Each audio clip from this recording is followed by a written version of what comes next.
Agora podemos passar pelo scanner. Tudo bem. Usando a tomografia de um menino de 12 anos da Galileia do século I, artistas forenses já quase terminaram de recriar seu rosto. Estamos quase chegando lá? Estamos sim, ele realmente não seria muito claro. Ele teria a pele morena, cabelos e olhos escuros.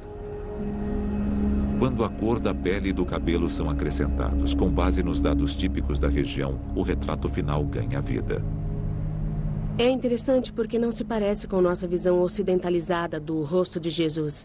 Ele não tem cabelo loiro ou olhos azuis. E embora este obviamente não seja o rosto de Jesus, é de um contemporâneo seu. É alguém daquela época e lugar.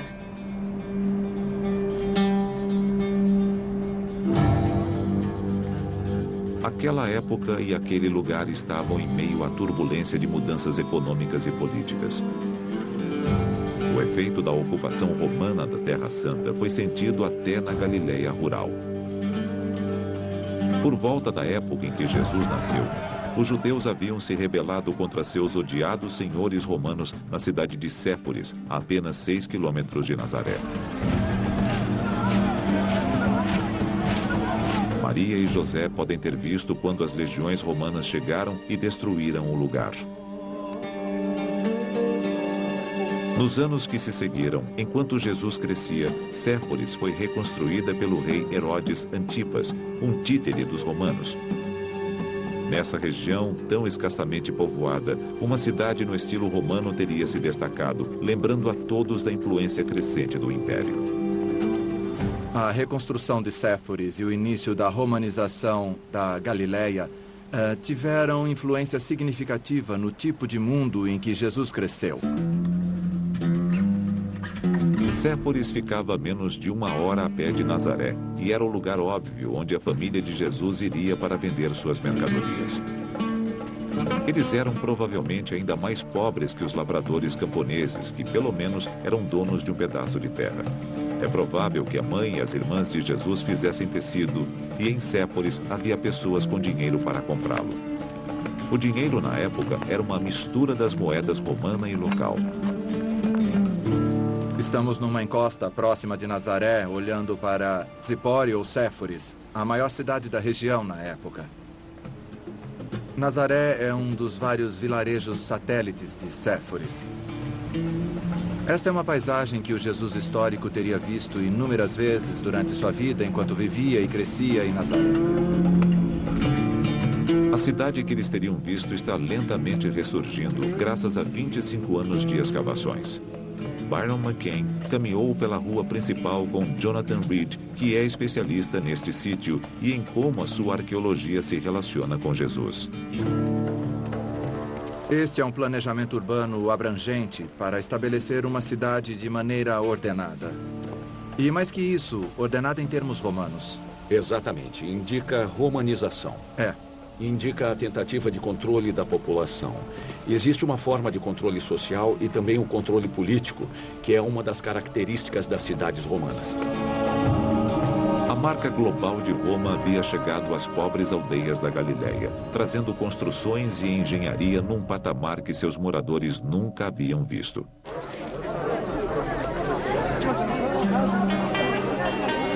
A economia também estava mudando rapidamente. Num dia de mercado em Séforis, o jovem Jesus deve ter sentido muito bem a distância cada vez maior entre as pessoas pobres como ele e os poucos ricos. Casas que foram desenterradas em Séforis mostram o quanto alguns judeus da cidade estavam enriquecendo. Este é um lugar onde passei muito tempo. Desde 1988 eu venho aqui para escavações. A classe dos sacerdotes, dos donos de terras, mercadores e coletores de impostos estavam todos adotando o estilo romano. Esta seria a grande sala de recepções. Ela foi muito queimada e danificada, mas temos aqui o que já foi um belo piso de argamassa. E todas as paredes ao longo daqui eram recobertas com afrescos verdes e vermelhos, num estilo bem romano. Era muito, muito bonita. Esta teria sido, creio eu, a peça central da casa. Era um acabamento romano numa casa essencialmente judia. Até onde acredita que Jesus teria consciência desse tipo de prosperidade? Para mim é bastante claro que Jesus, mesmo que não entrasse nesta casa, entenderia simplesmente, olhando-a do lado de fora, mesmo à distância, que havia pessoas com um nível de riqueza e status muito maiores que os dele. Essas pessoas estavam prosperando com a ocupação romana. Outros não tiveram tanta sorte. Impostos pesados forçaram muitos a vender a terra da qual subsistiam. Eles foram condenados a encontrar trabalho eventual um dia de cada vez. Existem parábolas sobre trabalhadores diaristas. Podemos imaginar essas pessoas. Elas vêm e ficam paradas numa esquina naquele dia e alguém vem e as pega para trabalhar. Geralmente não é isso que as pessoas escolhem como carreira. São pessoas que perderam suas terras e tudo o que elas tinham para oferecer no que se tornou o mercado era seu trabalho. Os pequenos fazendeiros, principalmente, sentiram a pressão e acabaram vendendo suas terras para pagar impostos, dívidas, contas. Portanto, Jesus estava vivendo num lugar onde teria visto essas mudanças. Teria visto algumas pessoas prosperando e outras ficando para trás. Esse tumulto econômico deve ter afetado o jovem Jesus. Embora criado como trabalhador especializado, seguindo os passos de José, como os demais, ele tinha de ajudar no campo na época da colheita. O conhecimento que Jesus tinha da agricultura revela-se mais tarde nas suas parábolas, que contêm imagens de plantio de sementes e árvores que dão frutos. As parábolas também falam de um conflito entre os ricos, donos de terra, e seus arrendatários ou trabalhadores. O que acontece com a urbanização é que existe uma classe alta crescente, mas também mais gente que abandona a terra, e abandona a terra porque toda essa terra está sendo tomada. É óbvio que as parábolas de Jesus no Evangelho, a parábola dos trabalhadores da última hora, se relacionam com o que vemos arqueologicamente acontecendo na Galileia. Na época de Jesus, a população sentia no bolso e na barriga a dor da ocupação romana. Mas quando os invasores passaram a insultar a religião judaica, os judeus se levantaram. Agora uma pausa de 5 minutos para inserir a informação espírita e já voltamos a partir do ponto interrompido. Allan Kardec define o espiritismo como a ciência nova que vem revelar aos homens, por meio de provas irrecusáveis, a existência e a natureza do mundo espiritual e suas relações com o mundo corpóreo. E completa dizendo: é a essas relações que Jesus se refere em muitas circunstâncias. Mas muito do que ele disse permanece inacessível ou falsamente interpretado.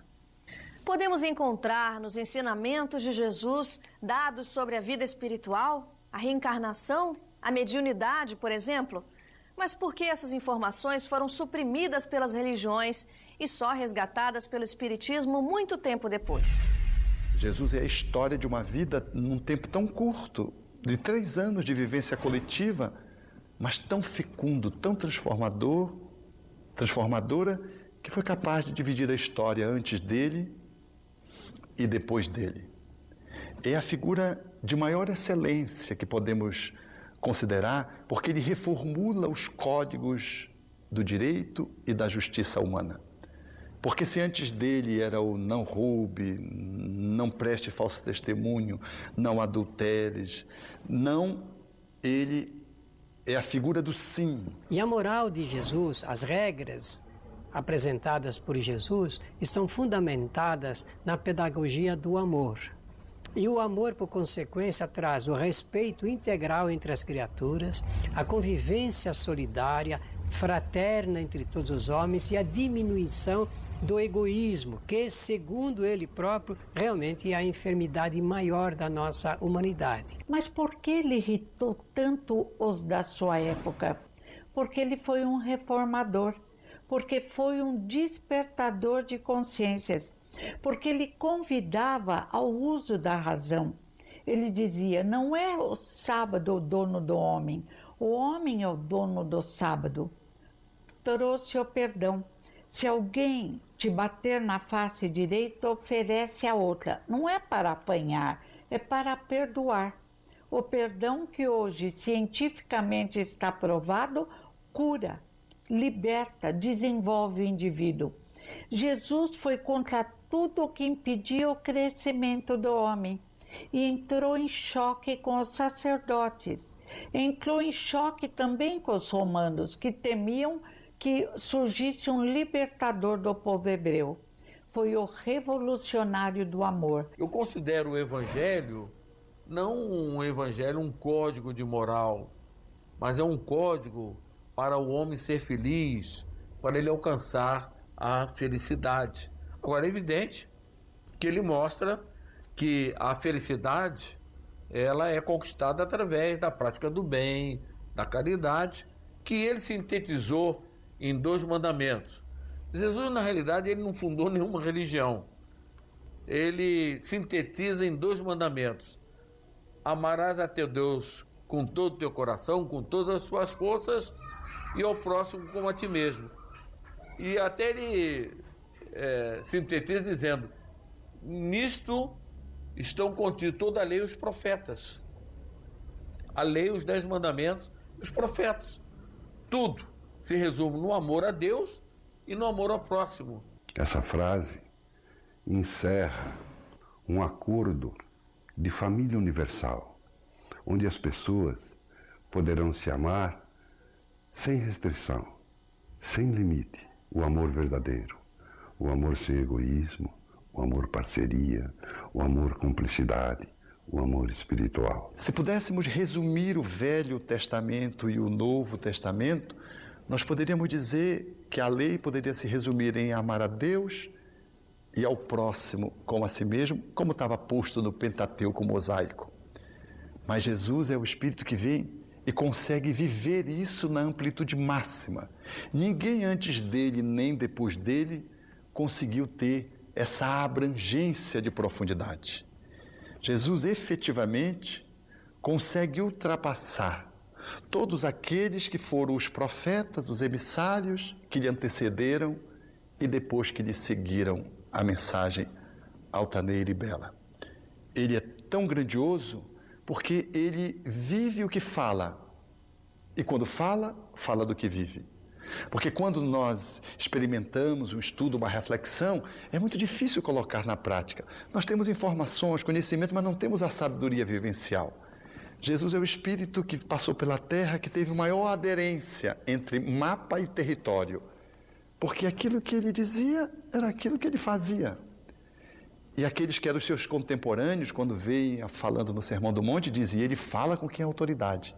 Porque ele tinha autoridade. E a partir de Jesus, o espírito de caridade muda. Apesar das confusões, apesar do nosso desequilíbrio, apesar de toda a deturpação dos ensinamentos de Jesus, as sementes são tão preciosas que nos acompanham até hoje. E ainda não brotaram definitivamente. Jesus é o protótipo do homem. E foi capaz de perdoar todos aqueles que lhe crucificaram, inclusive a multidão que lhe cercou, dizendo, tu não te salvaste, não salvastes os outros, salva-te a ti mesmo. Tu não disseste que tu era filho de Deus, que Deus venha te tirar daí. No sarcasmo, no ódio, na crueldade. E ele diz, Pai, perdoa-lhes porque eles não sabem o que fazem. Esse amor numa grandiosidade que é difícil se abarcar ainda nos dias de hoje. E ele ousou dizer e exemplificar tudo o que disse, ele fez. Voltou 3 dias depois, celebrando a morte da morte, demonstrando que a morte não existe. E voltou para os mesmos que abandonaram, que traíram, que fugiram.